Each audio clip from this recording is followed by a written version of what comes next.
Hey guys, welcome back to another new review. So in this video, we are going to check out this device.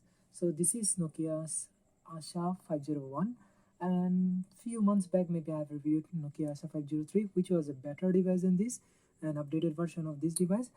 But this device also pretty cool actually. So this device released back in 2013, and it is pretty bad that Nokia was releasing this kind of device back in 2013, because this device actually not really good devices. Also, you will struggle to use this kind of device. Back then also these devices did not make any kind of sense using these devices, because Android devices were available at the time.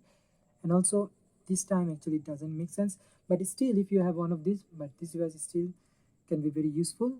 And also if you like very connected with social media and other things, if you want to take some relief from those kind of things, you can go with this kind of device, because pretty much you can't do anything with this kind of device, but basic things you can do with this kind of devices. So let's go and check out this device. Well, first of all, as you can see, actually I have two of them, and one of them is in the box and this device is here. So this device come with dual sim, and dual sim is 2G and there is no 3G. And if you buy 503 maybe, and that one is 3G supported. And also this device does come with Wi-Fi and Bluetooth, so Bluetooth 3.0 and Wi-Fi 2.4 gigahertz.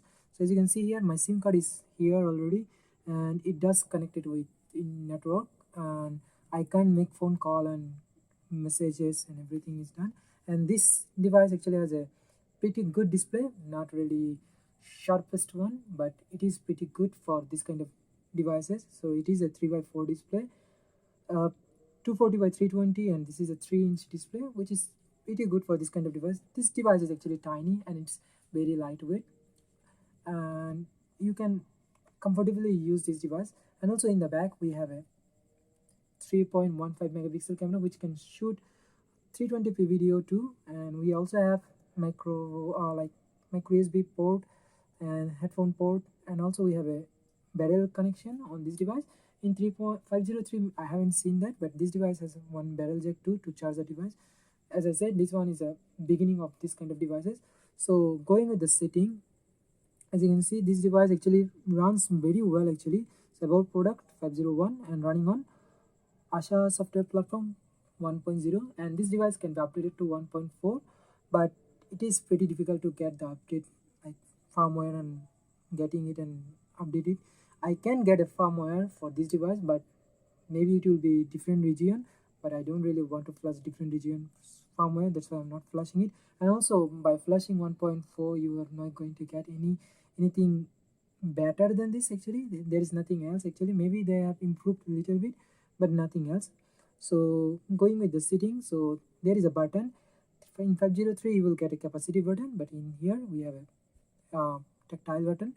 So, and also this device has a pretty good touch response. This is a capacitive touch screen, not a resistive, so it's pretty good. And the buttons also really clicky. Maybe you can hear, so the buttons are pretty clicky here.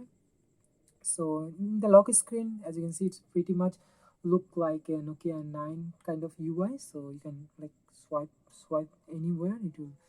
You can like unlock the device, maybe just from left or right. So you go left and right, you will unlock the device.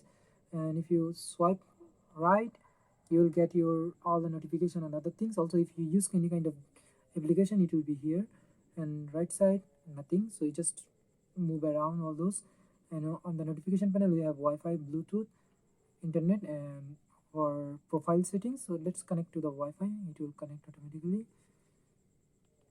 And going with the other application, we have few application here. As you can see, most of the application doesn't work here, like Twitter, mail, and other things doesn't work. The internet browser does work, and I have downloaded Opera Mini 2 using that.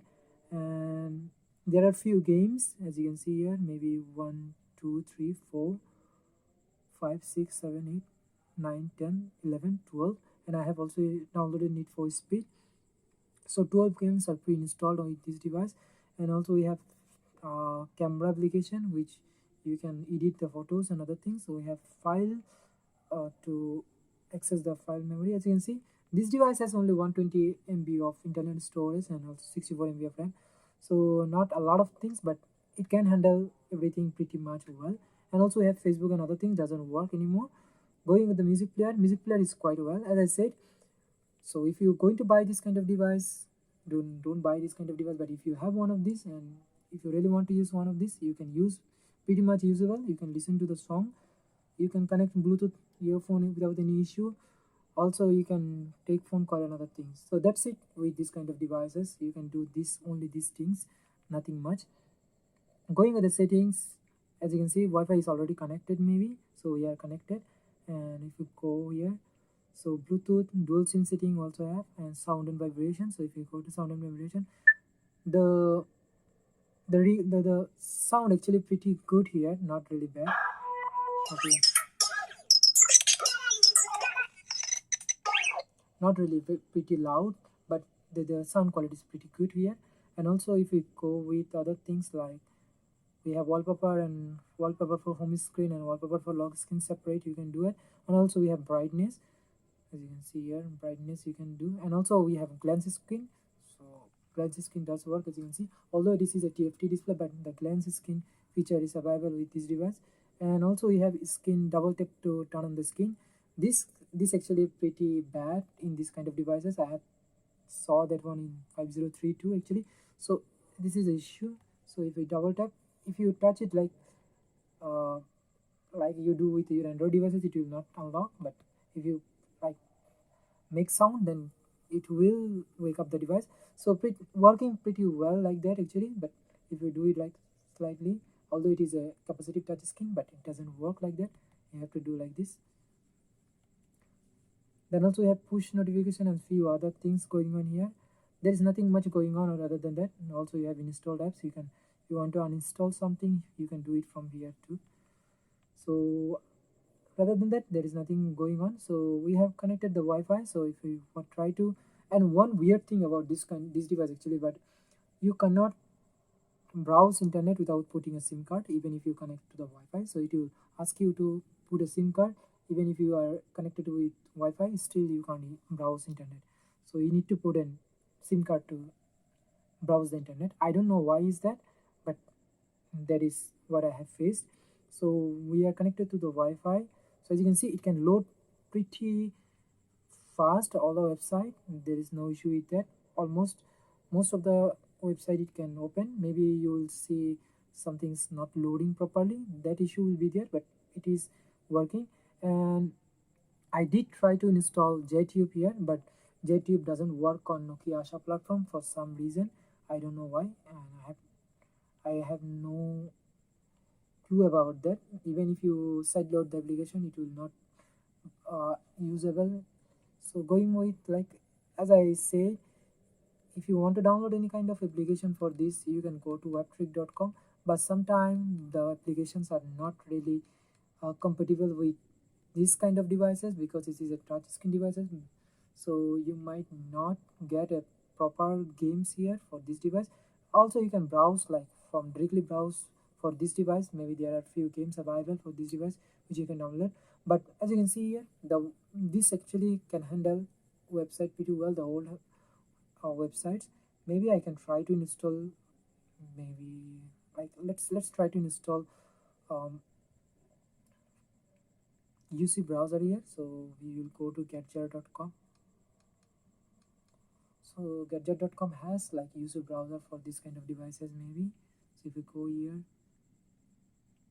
me few applications are here which you can download, but I can't see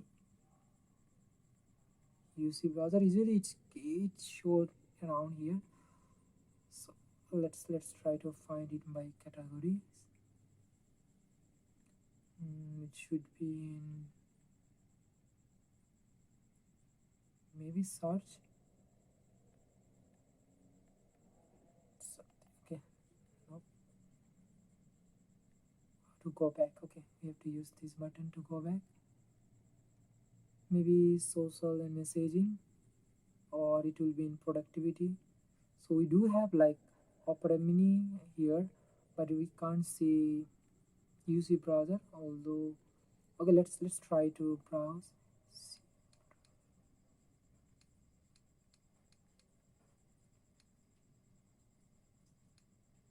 Okay, let's try to find it. Yeah, cannot handle the page properly. So anyway, so we can't install UC browser on this, but we can install Opera Mini here. So if I go, I already have an Opera Mini here, but let's try to install another one. As you can see, it opened the browser and it is asking me to download. So this is Opera Mini 4.5. Now we are downloading Opera Mini 4.1 and it is downloaded, and we can install it and open it.